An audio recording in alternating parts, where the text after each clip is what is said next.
우리 옆 사람하고 같이 한번 인사해보죠. 우리 2023년 표를 같이 한번 외쳐보겠습니다. 의인은 믿음으로 말미암아 살리라 한번 외치면서 믿음으로 삽시다. 이렇게 함께 인사하시면 좋겠습니다. 예, 믿음으로 삽시다.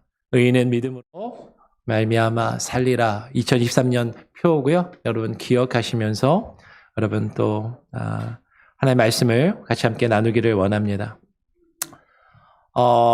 예전에 제가 이제 어렸을 때 학교에 다닐 때 한국의 우리 교회 분들도 이제 대부분 이제 자동차 관련해서 일하시는 분들이니까 잘 아시겠지만 한국의 대우 자동차에서 나온 티코라는 차가 있었습니다. 이 티코가 이제 처음 나온 아주 소형차 컴팩트 카였거든요. 그 당시에 상당히 인기를 끌고 이제 센세이션을 일으키면서 아주 작은 차라서 말들도 많았죠. 그러면서 이제 우스갯소리로 이 티코가 주유소 옆에만 지나가도 기름 냄새만 맡아도 엔진이 더 힘이 난다고 막 이제 그러던 차였어요. 그래서 이 차가 얼마나 작은지 막 이제 그 당시에 어떤 시도도 있었냐면 그 조그만 차에 몇 명이나 탈 수 있나 이제 기네스북에 올리는 뭐 그런 일들을 실제로 했었죠. 그래서 정확하게 기억은 안 납니다. 제가 일부러 찾아보진 않았는데 제 기억에 한 10명 이상, 한 20명 가까이 그 조그만 차에 들어가가지고 막 포개지고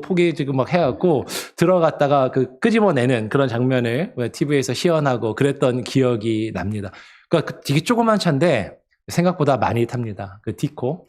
근데 그 티코 다음에 나온 차가 있어요. 티코 다음에 나온 차가 마티즈라는 차가 있는데 이 마티즈는 조금 더 이제 디자인은 조금 더 멋있게 만들었는데 크기는 뭐 거의 같아요. 별로 크지 않은 그런 차인데 이제 제가 그 신대원에 다닐 때 한국에서 신대원 대학원에 다닐 때 이제 전도사 시절이잖아요. 전도사들이 뭐 돈이 있습니까? 얼마나 가난한 전도사들 중에 그 마티즈 하나 끌고서 다니는 그 동기가 있으면 와 이렇게 되게 부럽게 생각을 하면서 전도사가 야 마티즈를 끌고 다녀 막 이러면서 그 전도사 차를 얻어 타고 막 여기저기 다니고 같이 밥도 먹으러 가고 놀러도 다니고 그러던 기억이 있습니다. 그 마티즈에도 생각보다 많이 탈 수 있습니다.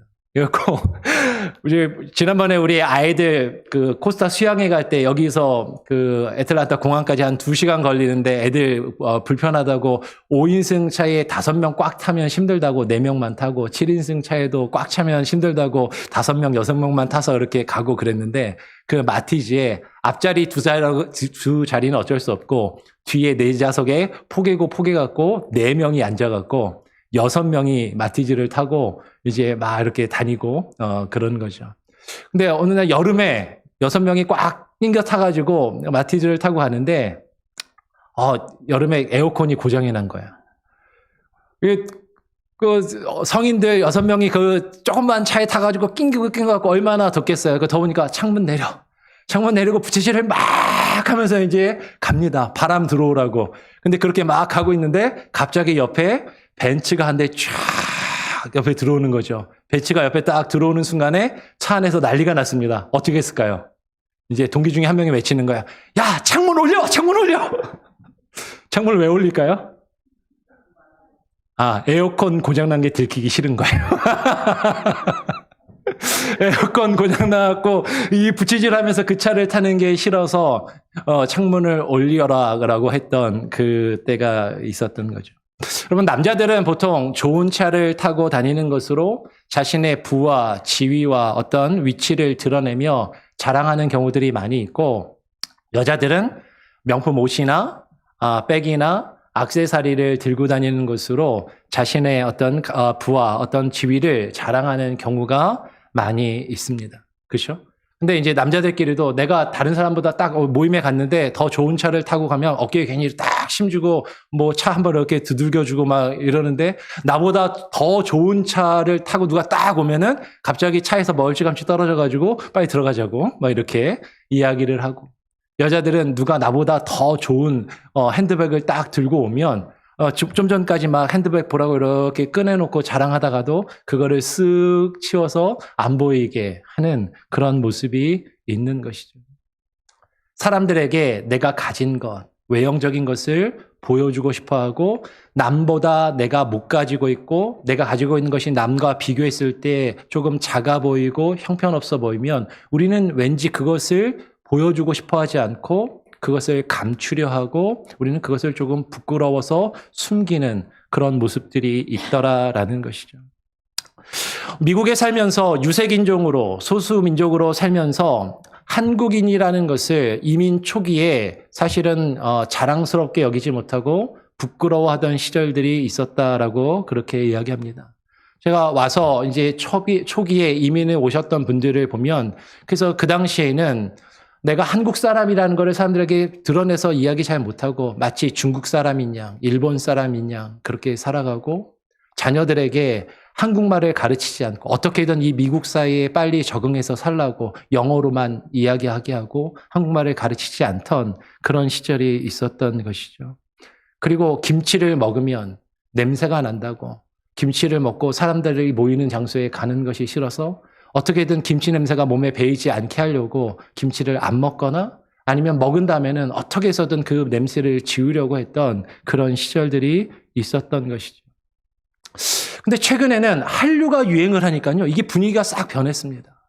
많은 사람들이 한국 사람 그러면 미국 사람들도 알아주고 한국말을 하고 한국 노래를 듣고 부르고 한국 영화를 보고 한국 문화를 즐기며 한국 음식을 먹는 것을 많은 사람들이 부러워하고 인정해 주니까 그걸 자랑스럽게 드러내놓고 얘기해요. 그러면서 요새는 너 김치 좋아해? 김치 좀 줄까? 막 이러는 시대가 되었다라는 거죠. 그러면 어쩌면 우리는 내가 가진 것이 얼마나 가치 있고 얼마나 귀중한 것인지를 알지 못해서 부끄러워할 수가 있다라는 것이죠. 내가 가진 물질과 물건만 부끄러워하는 것이 아니라 솔직하게 고백을 드리는 겁니다. 철없던 시절에 많이 배우지 못하고 가진 것이 없는 부모님을 부끄러워하던 그런 시절이 있었어요. 제가 볼게 저희 부모님이 많이 못 배우신 분이고 많이 가지지 못하신 분이었습니다. 나중에는 아버님이 이제 용달차를 가지고 이제 시장에서 이제 짐 같은 걸 나누시고 그렇게 이제 차를 사서 일을 하셨는데 제가 어렸을 때는 인력거를 끌고 리아카라고 그랬죠. 리어카를 끌고 그 리아카에 야채를 싣고 다니면서 여기저기에 팔고 그러신 어떤 시절이 있었어요. 근데 어렸을 때 초등학교 시절에 그런 아버지를 보면 친구들이 있는 데서 아버지를 만날까 봐 피해 다니고 그랬던 그런 시절도 있었던 것이죠.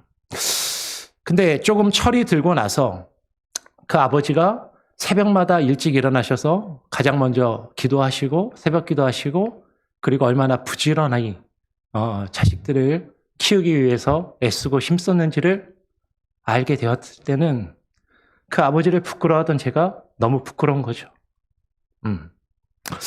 근데 우리는 부모님이 조금 못 배우고 못 가졌을 때, 어렸을 때는 그렇게 또 부끄러워하다가 또 커서는 자녀를 낳고 키우는데 내 자녀가 다른 집 자녀보다 공부를 좀 못하면 내 자녀가 다른 집 애들보다 더 좋은 대학에 못 가고 조금 안 좋은 대학에 들어가면 우리는 그것을 부끄러워하면서 자꾸 대놓고 이야기하지 않고 감추려 하는 그런 모습이 있다라는 것이에요. 근데 우리가 부모님을 그럼 부끄러워하고 자식을 부끄러워한다고 부모님을 사랑하지 않고 자식을 사랑하지 않는가? 그건 아니죠. 부모님 사랑하고 자식을 사랑하는데 근데 그 부모님이나 부모님이 가진 것이나 못 배운 것이나 내 자녀가 공부하는 성적이나 그런 외형적인 것들을 사람들에게 드러내고 싶지 않은 그것을 내세우고 싶지 않은 그런 부끄러워하는 모습들 그것은 다른 사람과 내가 가지고 있는 나의 부모나 나의 자식이나 내가 가지고 있는 것들을 비교하면서 거기서 오는 열등의식과 그것을 감추고자 하는 부끄러운 마음이 있더라라는 것이에요.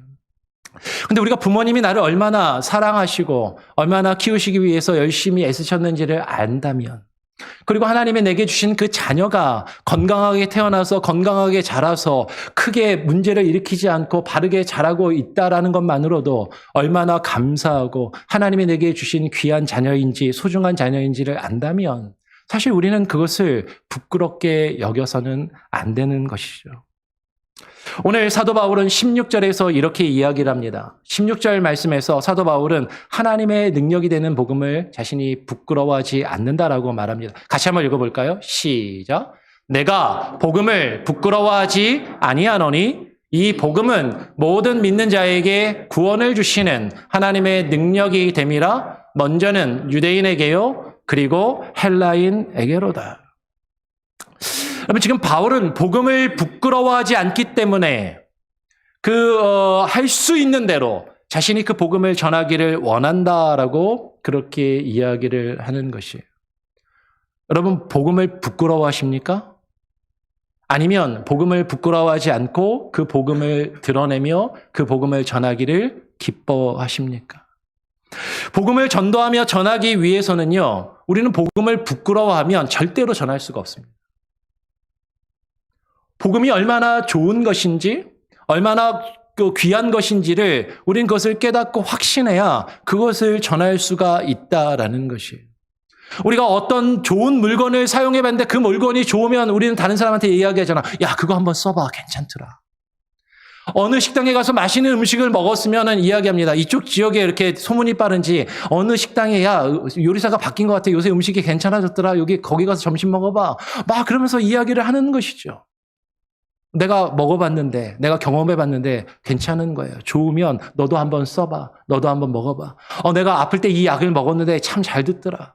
그러면 우리는 누가 나와 똑같이 아플 때 이야기합니다. 내가 너처럼 아플 때, 당신처럼 아플 때 이 약을 먹으니까 너무 잘 듣더라. 그러니까 이 약을 한번 먹어보라라고 우리는 그것을 그렇게 이야기하는 것이죠. 어쩌면 우리가 복음을 전하지 않는 것은 그 복음이 얼마나 귀한지, 그것이 얼마나 좋은지 경험해보지 못하였기 때문에 그 복음을 전하지 않는 것일 수 있다라는 것이에요. 근데 이렇게 이야기하면 어떤 분들이 얘기합니다. 제가 복음이 얼마나 귀한지 압니다.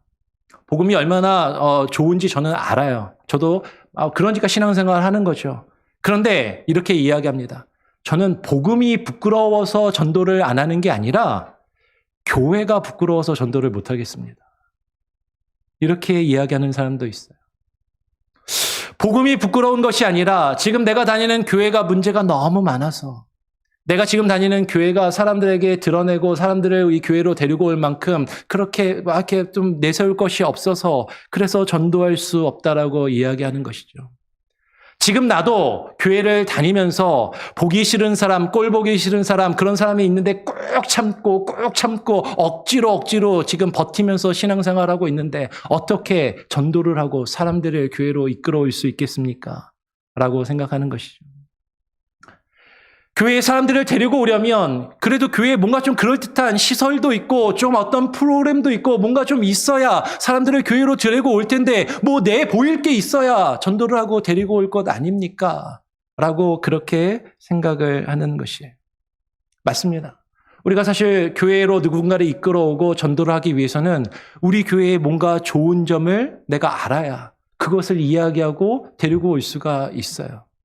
사실 그래서 여러분, 우리가 아무리 작은 교회를 다니고 별로 가진 것이 없는 교회를 다닌다 할지라도 우리 안에서 뭐가 좋은가, 뭐를 자랑할 수 있을까, 사실 그것을 발견하고 그것을 깨닫고 전하는 것은 중요합니다. 그런데 문제는요, 우리가 정말로 무엇을 전해야 하는가, 우리가 무엇을 전하는가 하는 것이죠. 그럼 우리가 전해야 하는 것은 인간적으로 부족하고 연약한 사람들이 모여있는 눈에 보이는 교회, 유형의 교회 자체를 전하는 것이 결코 아니라 우리가 전하는 것은 복음이에요. 우리가 지금 모여서 별 볼 일 없는 사람들끼리 서로 싸우고 상처 주고 아파하며 힘들어하는 우리의 부족함을 전하고 우리가 그것을 사람들에게 이끄는 것이 아니라 하나님이 우리에게 전하라고 말씀하시고 우리가 전해야 하는 것은 복음이다라는 것이죠. 근데 우리는 복음이 무엇인지를 정확하게 알지 못하고 겉으로 보이는 것을 놓고서 다른 사람과 다른 사람이 가진 것과 다른 사람이 다니는 교회와 우리의 교회를 비교하거나 우리의 신앙을 비교하면서 부끄러워할 때가 있더라라는 것이죠. 바울이 부끄러워하지 않는다고 말하면서 지금 전하는 것은요, 내가 얼마나 큰 교회를 다니고, 얼마나 좋은 교회를 다니고, 얼마나 많은 사람들이 다니는 교회를 다니고, 얼마나 좋은 프로그램과 행사가 있는 교회를 다니는지 그것을 전하는 것이 아니라 예수 그리스도의 복음을 지금 전하고자 한다라는 것이에요. 그 복음은 무엇입니까? 로마서 1장 2절로 4절에 보니까 사도 바울은 복음에 대해서 이렇게 처음부터 이야기하는 것이죠. 이 복음은 하나님이 선지자들을 통하여 그의 아들에 관하여 성경에 미리 약속하신 것이라. 그의 아들에 관하여 말하면 육신으로는 다윗의 혈통에서 나셨고 성결의 영으로는 죽은 자들 가운데서 부활하사 능력으로 하나님의 아들로 선포되셨으니 곧 우리 주 예수 그리스도시니라. 그러면 우리는 이것을 전하는 것이죠. 하나님의 아들 예수 그리스도, 우리를 위하여 십자가에 죽으시고 죽은 자 가운데서 부활하신 그 하나님의 아들 예수 그리스도, 우리 주 예수 그리스도를 전하는 것이 복음인데, 우리는 그것이 아니라 자꾸 외형적인 것, 눈에 보이는 것, 그것으로 다른 사람과 우리의 신앙과 우리의 교회를 비교하고 부끄러워하며 그것을 전하지 않는 그런 모습이 있더라라는 것이에요. 그럼 복음의 참된 가치를 발견하지 못하면 그것을 귀히 여기지 않고 부끄러워할 수 있습니다.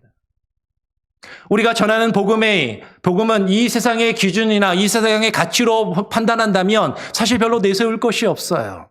별로 사람들 앞에 이렇게 자랑할 만한 것이 없고 초라해 보일 수도 있다라는 것입니다. 이사야 선지자는 이사야 53장 1절로 3절에서 이렇게 이야기한 것이죠. 우리가 전한 것을 누가 믿었느니요? 우리의 팔이 누구에게 나타났느냐? 그는, 이사야가 지금 앞으로 오실 메시아에 대해서 증거하고 예언의 말씀을 하면서 그 메시아 그는 주 앞에서 자라나기를 연한 순 같고 마른 땅에서 나온 뿌리 같아서 고운 모양도 없고 풍채도 없은즉 우리가 보기에 흠모할 만한 아름다운 것이 없도다. 유대인들은 메시아를 기다렸습니다. 자신들을 로마의 압제에서 구원해주고 자신들을 지금 더 잘 살게, 더 편안하게 풍요롭게 살게 해줄 수 있는 자신들의 왕으로 올 그 메시아를 기다렸지만 이사야 선지자는 예언한 것이죠. 그 메시아가 사람의 눈으로 볼 때 고운 모양도 없고 풍채도 없고 그럴듯한 모습이 없다라는 거예요. 겉으로 화려해 보일 만한 것이 없다라는 것이에요. 세상의 기준과 세상의 가치로 볼 때, 우리가 볼 때 흠모할 만한 아름다운 것이 없는 그런 모습이었다라는 것이죠. 이어서 3절에 보니까 뭐라고 이야기합니까? 3절 같이 한번 읽어볼까요? 시작. 그는 멸시를 받아 사람들에게 버림받았으며 간고를 많이 겪었으며 질고를 아는 자라. 마치 사람들이 그에게서 얼굴을 가리는 것 같이 멸시를 당하였고 우리도 그를 귀히 여기지 아니하였도다. 이 세상의 기준으로 볼 때, 사람의 눈으로 볼 때 별 볼 일 없고 내세울 것 없어서 사람들이 싫어하고 사람들에게 멸시를 받으며 사람들에게 버림을 받는데, 하나님 믿지 않는 사람들에게만 그런 것이 아니라 하나님의 백성이라고 말하는 우리도 그를 귀히 여기지 아니하였도다. 예수 그리스도에 대하여 증거하는 것이 복음이요, 예수 그리스도에 대하여 전하는 것이 바로 복음인데, 우리는 그 예수 그리스도를 얼마나 귀하고 그 복음이 얼마나 귀한지를 깨닫지 못하고 그것을 부끄러워하며 귀하게 여기지 않는 그런 모습을 가질 때가 있다라는 것이에요. 우리를 위하여 십자가에 달리신 예수님, 십자가에 벌거벗고 채찍에 맞으며 피를 흘리며 너무나도 처절하고 처참하며 비참한 모습으로 많은 사람들 앞에 부끄러움을 드러내며 죽어가던 그 십자가에 달린 예수, 사람의 눈으로 볼 때, 세상의 눈으로 볼 때 뭐가 좋은 게 있냔 말이에요. 무엇이 자랑할 것이 있느냐 말입니다. 그 예수 그리스도를 우리도 귀하게 여기지 않고 그것을 전하지 않는 그 모습이 있더라라는 것이죠. 그러나 바울은 그 참된 복음의 가치가 무엇인지를 정확하게 알고 그것을 전하고자 지금 하고 있다라는 것이죠. 여러분, 그 복음의 가치를 정확하게 안다면 우리는 그것을 전할 수밖에 없고 전해야만 한다라는 것이에요. 아까 우리가 읽었던 16절의 말씀을 다시 보니까 우리가 전할 복음은 모든 믿는 자에게 구원을 주시는 하나님의 능력이 되는 복음인 것이죠. 하나님의 능력이 되는 복음. 여러분, 하나님의 능력은 모든 믿는 자에게 구원을 주시는 것입니다. 여러분, 우리가 그 능력을 안다면, 그 능력의 가치를 안다면 우리는 그것을 부끄러워할 수 없는 것이죠. 겉으로는 내세울 게 없어요. 겉으로는 자랑할 것이 없습니다. 근데 우리는 그것을 부끄러워하지 말고 우리는 그것을 전해야만 하는 것이죠. 근데 이것을 잘못 이해해서는 안 됩니다. 그럼 모든 믿는 자에게 구원을 주시는 하나님의 능력이라고 하니까 모든 사람이 다 구원을 받고 모든 사람에게 구원이 주어지는 것이 아니라 잘 읽어야 돼요. 모든 어떤 사람? 믿는 자. 하나님의 택하심을 받고 하나님을 믿는 모든 자에게 주시는 구원. 이 부분에 대해서는 우리가 로마서를 앞으로 살펴보면서 조금 더 자세하게 함께 나눌 기회가 있을 것입니다. 그 복음이 하나님의 능력이 된단 말이에요. 그 복음에 하나님의 능력이 있단 말입니다. 그 능력이 되는 이 복음은 십자가의 도이며 십자가에 달리신 예수 그리스도를 전하는 것이죠. 고린도전서 1장 18절. 십자가의 도가 멸망하는 자들에게는 미련한 것이요 구원을 받는 우리에게는 하나님의 능력이라. 하나님의 능력이 되는 복음, 그 십자가의 도는 여러분 인간의 기준으로 보면요, 이 세상의 기준으로 보면요 미련해 보이는 거예요. 별 볼 일 없어 보이는 거예요. 드러내고 자랑할 만한 것이 없는 것입니다.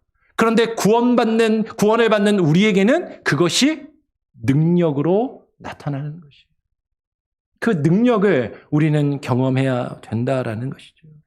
그러면 가장 중요한 문제는 그 복음의 말씀이 우리에게 하나님의 능력으로 나타나고 있는가? 그 복음의 말씀이 하나님의 능력으로 우리에게 드러나고 있는가? 그 능력을 우리가 경험해서 알고 있는가 하는 것이죠. 고린도전서 1장 18절인데 조금 뒤로 가서 1장 24절을 같이 한번 더 읽어보겠습니다. 시작. 오직 부르심을 받은 자들에게는 유대인이나 헬라인이나 그리스도는 하나님의 능력이요 하나님의 지혜니라. 오직 부르심을 받은 자들에게는 그 그리스도와 그 그리스도의 복음이 하나님의 능력이요 하나님의 지혜다. 그럼 우리가 하나님께 부르심을 받은 사람들이라면, 우리가 하나님의 부르심을 입은 사람들이라면 그 복음과 말씀은 우리에게 능력으로 나타나게 되어 있다라는 것이에요. 근데 그 복음이 미련해 보이고 그 복음이 가치가 없어 보이고 그 복음을 전하는 것이 부끄럽다면 우리는 한번 깊이 고민해야 하는 것이죠. 정말로 하나님께 부름받아 내가 그 복음의 가치를 경험하고 알고 누리고 있는가? 이 복음의 능력은요, 첫째는 유대인에게요, 또한 헬라인에게 미치는 복음의 능력이다라는 것이죠. 첫째는 유대인에게요, 또한 헬라인에게로라다라는 이 의미에 대한 많은 논란이 있었습니다. 첫째는 유대인에게다라는 이것이 유대인에게 주어지는 그 구원은 더 질적으로 더 앞서고 더 어떤 좋은 구원이다라는 말인가? 아니면 역사적으로 시간적인 순서를 이야기하는가? 여러분, 유대인에게 주어지는 구원이 이방인들에게 주어지는 구원보다, 이방인인 우리가 지금 얻는 구원보다 더 크고 더 좋은 구원을 받는 우월적인 것이 아니라 이것은 시간적으로 하나님의 구원의 역사 가운데 유대인들을 먼저 하나님이 택하셨고 그 이스라엘 나라를 택하셔서 그들을 통하여 예수 그리스도가 이 땅에 오시게 하시고 그 복음이 증거되게 하셨다라는 것이죠. 여기서 헬라인이란 14절의 말씀에서 야만이나 지혜 있는 자나 어리석은 자를 포함하는 모든 이방인들, 그 모든 사람들, 우리와 다른 사람들, 하나님을 원래 믿지 않던 사람들, 그런 사람들을 다 포함하는 것이죠. 그런데 오늘 갈라디아서 3장 28절에서 바울은 또 이렇게 이야기하더라라는 것이에요. 너희는 유대인이나 헬라인이나 종이나 자유인이나 남자나 여자나 다 그리스도 예수 안에서 하나이니라. 그럼 복음의 능력을 우리가 어떻게 경험할 수 있는지 아십니까? 그 복음의 능력은요, 우리가 그 복음을 통해서 예수 그리스도를 믿고 예수 그리스도 안으로 들어가면 유대인이나 헬라인이나 우리의 인종이나 우리의 피부 색깔이나 하나님 우리의 겉모습과는 상관없이 종이나 자유인이나 우리가 이 세상에서 높은 지위에 있거나 우리의 신분이 천하고 낮은 자리에 있거나 우리가 많이 가지고 있거나 우리가 적게 가지고 있거나 우리가 많이 배웠거나 적게 가졌거나 그러한 구별이 없이 남자나 여자나 그 구별이 없이 우리가 다 뭐라고요? 그리스도 예수 안에서 하나가 되는 그 능력을 우리는 복음을 통해서 맛보고 경험할 수 있다라는 것이죠. 그러면 우리가 왜 교회가 부끄럽냐면 그걸 교회 안에서 맛보지 못하기 때문이에요. 교회 건물이 작고 사람이 적어서가 아니라 교회에 많은 어떤 시설이나 프로그램이 없어서가 아니라 교회 안에서 우리가 하나 되지 못하고 여전히 교회 안에서 하나님을 믿는 사람들이라고 하면서도 여전히 끼리끼리 모이고 친한 사람끼리 모이고 비슷한 사람끼리 모이고 나와 대화가 통하는 사람끼리만 모이며 나와 다른 사람, 나하고 조금 뭔가 말이 통하지 않고 맞지 않는 사람, 이런 사람들을 멀리하는 그런 모습들이 있다면 그것은 우리가 하나님의 능력을 우리 안에서 경험하지 못하는 모습이다라는 것이죠. 그 복음의 능력이 있습니다. 그 능력을 경험하면 우리는 그 가치를 알게 되고 그것을 전할 수밖에 없다라는 것이죠. 그 복음에는 하나님의 의가 나타나는 것이에요. 그 하나님의 의가 나타난다고 할 때 그 하나님의 의란 무엇인가? 우리가 앞으로 로마서의 말씀을 쭉 계속 살펴보면서 그 복음에 나타나는 하나님의 의가 무엇인지를 조금 더 자세하게 계속 살펴보겠지만 오늘은 간략하게 한번 보겠습니다. 그 하나님의 의는요, 첫째로 예수 그리스도를 믿음으로 말미암아 모든 믿는 자에게 미치는 의인데 차별이 없는, 구별함이 없는 하나님의 공의다라는 것이죠. 로마서 3장 21절, 22절을 보면 이렇게 이야기합니다. 이제는 율법 외에 하나님의 한 의가 나타났으니 율법과 선지자들에게 증거를 받은 것이라. 곧 예수 그리스도를 믿음으로 말미암아 모든 믿는 자에게 미치는 하나님의 의니 무엇이 없다? 차별이 없느니라. 그 복음과 복음 가운데서 우리에게 주어지는 의는 어떠한 차별도 없고 어떠한 구별이나 나누어짐도 없고 예수 그리스도 안에서 하나가 되며 그것을 경험하며 주님 앞에 의로운 주의 백성으로 서게 되는 그 의, 그것이다라고 이야기하는 것이죠. 두 번째로 이 하나님의 의는 하나님께서 길이 참으시는 중에 예수를 믿는 자가 자신이 지은 그 죄를 하나님이 간과하시고 용서해 주심으로 얻게 되는 의라는 것이죠. 로마서 3장 25절 26절을 보면 이렇게 이야기합니다. 이 예수를 하나님이 그의 피로써 믿음으로 말미암는 화목제물로 세우셨으니 하나님께서 길이 참으시는 중에 전에 지은 죄를 간과하심으로 자기의 의로움을 나타내려 하심이니. 여러분, 이 하나님이 주시는 의는요, 내가 뭔가 잘해서 내가 뭔가를 좋은 일을 많이 해서 하나님 앞에 어떤 자격이 생겨서 하나님 앞에 달라고 요구할 수 있고 그 내가 뭔가를 해서 그 보상으로 받을 수 있는 의가 아닙니다. 이 의는 우리가 죄인이지만 하나님 앞에 지은 죄가 많지만 하나님이 우리의 죄를 용서해 주심으로 우리를 죄 없다 여겨주심으로 하나님께서 우리에게 주시는 그 의로움이다라는 것이죠. 이어서 바로 26절에 그래서 이렇게 이야기하는 것이에요. 곧 이때에 자기의 의로움을 나타내서 자기도 의로우시며 또한 예수 믿는 자를 의롭다 하려 하심이라. 하나님의 그 의는요, 내가 뭔가를 잘하고 내가 뭔가를 선한 일을 많이 해서 그 대가로 그 공로로 받을 수 있는 의가 아니라 무엇으로 받는 거예요? 예수 그리스도를 믿어. 예수 그리스도를 믿는 자를 의롭다 하려 하심이다. 이거를 약간 어려운 말로 뭐라고 이야기합니까? 이신칭의라고 이야기합니다. 아까 일부 예배 때 이신칭의 그러니까 우리 대학부 우리 선생님들이 갑자기 눈이 동그래지더니 그게 무슨 말이에요? 이렇게 쳐다보는 거죠. 이신칭의 말이 어렵잖아요. 한자 말인데 믿음으로써 이신, 믿음으로써 칭의, 의롭다 칭하시고 의롭다 여겨주신다. 내가 뭔가 잘해서 내가 뭔가를 해서 그 대가로 하나님께 받을 수 있는 의가 아니라 예수 그리스도를 믿음으로 값없이 우리에게 주어지는 하나님의 의, 하나님이 의로우시기에 그 하나님의 의로우신지, 하나님의 의가 무엇인지, 하나님이 어떻게 의로우신지 그 복음을 통해서 우리에게 나타내시며 그 복음을 통하여 예수 그리스도를 믿고 그것을 예수 그리스도를 믿음으로 말미암아 우리에게 주어지는 그 의로움을 이야기하는 것이죠. 우리가 이제 앞으로 로마서를 통해서 그것이 무엇인지 좀 더 구체적으로 자세히 함께 그 복음을 나누게 될 것이에요. 세 번째로 이 하나님의 의는 유대인들은 이 복음에 나타난 하나님의 의에 대한 지식을 모르고 자기의 열심으로 그 의를 세우려고 하였다라고 로마서에서 바울은 이야기합니다. 10장 1절로 3절을 한번 읽어보죠. 10장 1절에 형제들아 내 마음에 원하는 바와 하나님께 구하는 바는 이스라엘을 위함이니 곧 그들로 구원을 받게 함이라. 그러나 증언하노니 그들이 하나님께 무엇이 있으나? 열심히 있으나 그들이 하나님께 열심은 있으나 올바른 지식을 따른 것이 아니라 3절 같이 한번 읽어보겠습니다. 시작. 하나님의 의를 모르고 자기 의를 세우려고 힘써 하나님의 의에 복종치 아니하였느니라. 여러분 하나님의 의는 우리의 열심으로 얻을 수 있는 것이 아닙니다. 예수 그리스도를 믿지 않고 거역하였던 그 유대인들, 그들이 하나님께 열심이 있었어요. 근데 그 열심으로 얻을 수 있는 의가 아니다라는 것이죠. 어쩌면 우리는 내가 열심히 교회 다니고, 내가 열심히 교회 예배에 참석하고, 내가 교회에서 어떤 직분을 맡아서 열심히 일하고 봉사하고, 내가 헌금을 많이 드리면 그것으로 하나님 앞에 의로움을 받을 수 있는 것처럼 생각하기 쉽지만, 내가 이 정도 하면, 내가 이만큼 많이 하였으니까 하나님이 나를 알아주시고 인정해 주시겠지. 사람들이 나를 알아주고 인정해 주겠지.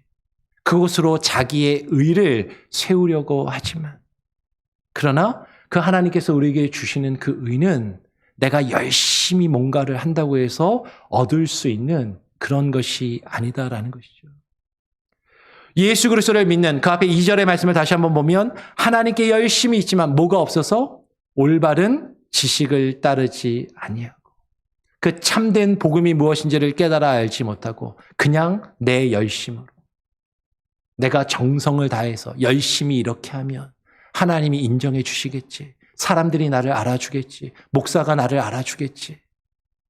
그러면서 자기 의를 세우려 하지만 그것은 하나님의 의가 무엇인지를 온전히 알지 못하고 자기의 의를 세우려고 하는 것이다라는 것이죠. 근데 힘써 그렇게 한다라는 거예요. 열심히 그렇게 한다라는 거예요. 하나님의 의가 무엇인지 모르고 그 하나님의 의에 복종하지 아니하고 자기 의를 세우려고 하는 것. 그것은 복음의 참된 의미와 그 내용과 가치를 알지 못할 때 우리는 그 하나님의 의를 모르고 이러한 잘못을 범할 수 있다라는 것이죠. 그래서 복음을 통해서 그 하나님의 의가 무엇인지 그 복음의 내용이 무엇인지 우리는 바로 알아야 됩니다. 그래서 바울은요, 오늘 우리가 읽은 본문 15절 말씀에 바울은 이렇게 이야기하는 것이에요. 그러므로 나는 할 수 있는 대로 로마에 있는 너희에게도 복음 전하기를 원하노라. 왜 그렇습니까? 그 앞에 14절을 보면 바울은 이렇게 이야기했어요. 헬라인이나 야만인이나 지혜 있는 자나 어리석은 자에게. 그죠? 어떠한 구별이나 어떠한 차별이 없이 나와 아무리 다르고 나와 맞지 않는 사람이라 할지라도 그런 자에게 다 내가 빚진 자다라는 마음을 가지고 있는 것이죠. 바울은 자신이 먼저 전하여 받은 그 복음의 가치와 그 복음이 얼마나 크고 귀중한 것인지를 그는 깨달아 알고 있는 것이에요. 내가 이렇게 귀하고 이렇게 가치 있는 것을 내가 먼저 받았는데 이것을 아직 받지 못하고 이것을 아직 알지 못하고 아직 이것을 누리지 못하는 저들에게 이것을 증거해야만 하는 그 빚진 자라는 그 사명과 그 의식을 바울은 가지고 있었다라는 것이죠. 바울이 이런 의식을 가지고 있었다는 것을 우리가 어떻게 잘 알 수 있냐면 바울은요, 우리가 지난번에 살펴보았던 것처럼 로마서에서 제일 처음에 편지를 쓰면서 자기 자신을 소개할 때 사도로 부르심을 받아 하나님의 복음을 위하여 택정함을 입었다라는 것을 강조합니다. 1장 1절 다시 한번 볼까요? 제일 처음에 바울이 자기 자신을 소개하면서 이렇게 소개하는 거예요. 예수 그리스도의 종 바울은 사도로 부르심을 받아 하나님의 복음을 위하여 택정함을 받았느니라. 로마라는 교회에 처음 편지를 써서 자기 자신이 누구인지를, 자신의 정체성과 자신의 아이덴티티를 지금 이야기하면서 가장 먼저 이야기하는 것이 하나님의 복음을 위하여, 하나님의 복음을 전하기 위하여 택함을 받은 사도로 부름을 받은 자다라고 이야기하는 것이죠. 여러분, 누군가 처음 만나는 사람을 만나서 여러분 자신을 처음 소개할 때 여러분 어떻게 소개하십니까? 직장에 다니시는 분들은 제가 어느 회사에 다니는 무슨 과장 누구입니다. 아니면 제가 어느 회사의 법인장 누구입니다. 뭐 그렇게 소개를 하십니까? 학교를 다니는 학생들은 제가 어느 대학을 나와서 뭘 전공했는데요. 네, 제가 어느 대학 출신입니다. 그것을 소개합니까? 어쩌면 우리는 조금 이제 자녀들을 키우면서 나는 누구 아빠입니다. 누구 엄마입니다. 그렇게 소개할 수도 있는 것이죠.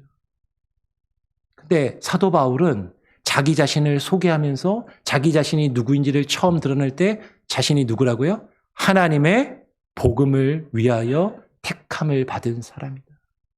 그 복음을 전하기 위해 택함을 받은 사람이라는 것을 가장 먼저 자신이 누구인지를 이야기하는 그 모습으로 택하고 있다라는 것이죠. 오늘 1장 9절에서 바울은 또한 이렇게 이야기합니다. 내가 그의 아들의 복음 안에서 심령으로 섬기는 하나님이 나의 증인이 되시거니와. 바울은 자신이 그의 아들 예수 그리스도의 복음 안에서 그 심령으로 누구를 섬기고 있다? 하나님을 섬기고 있다라는 것을 강조해서 말하고 있다라는 것이에요. 여러분, 우리가 하나님을 믿고 하나님을 섬긴다면 우리는 그 아들의 복음, 예수 그리스도의 복음 안에서 그 복음을 증거하며 그 복음을 나누는 섬김으로 하나님을 섬기며 하나님을 예배하는 모습이 우리에게 있어야만 한다라는 것이죠. 근데 이거를 하려면 어떻게 해야 된다고요? 그 복음의 가치를 알아야 돼요. 그 복음의 가치를 알고 경험해 보지 않으면 우리는 결코 이것을 전할 수 없다라는 것이죠. 근데 우리가 그 복음의 가치를 알지 못하고 여전히 외형적인 것, 겉으로 보이는 것, 사람들이 보고 평가하는 것만을 가지고 우리가 그 복음을 생각한다면 우리는 여전히 주의 복음과 그 복음을 전하는 것을 부끄러워할 수밖에 없다라는 것입니다.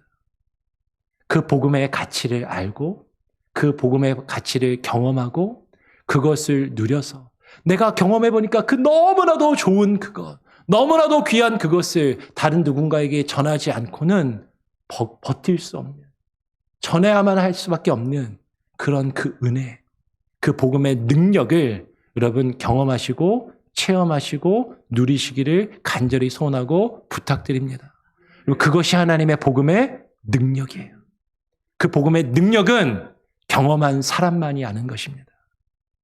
세상의 눈으로 보면, 우리의 이 세상의 기준과 가치로 보면 아무것도 아닌 것처럼 보이고 너무나도 형편없어 보이고 때로는 미련해 보이기까지 하는 그것.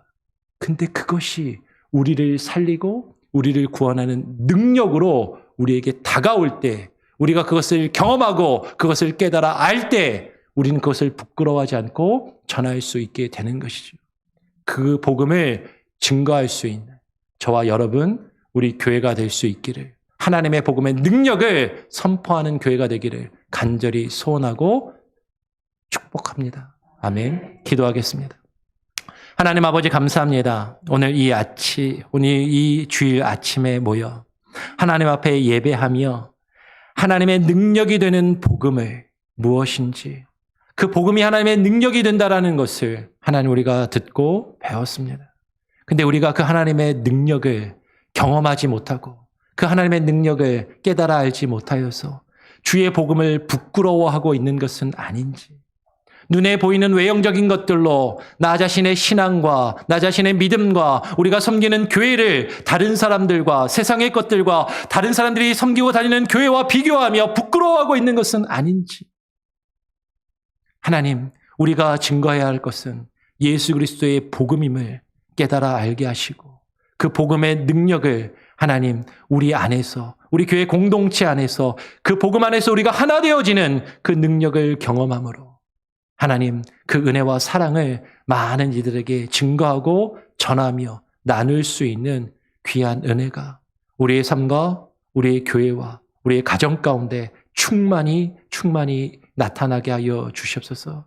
그 능력을 경험케 하시고 그 능력을 깨달아 알게 하시고 주의 복음을 부끄러워하는 것이 아니라 그 복음을 자랑스러워하며 증거하며 그 복음에 일생을 바쳐 살아갔던 사도 바울과 같이 하나님께서 우리에게 주신 삶의 현장에서 주의 복음을 증거하며 그 주의 복음을 위하여 살아갈 수 있는 귀하고 복된 우리의 삶이, 우리의 가정이, 우리의 교회가 되게 하여 주시옵소서. 감사하며 예수 그리스도의 이름으로 기도합니다. 아멘. 찬송가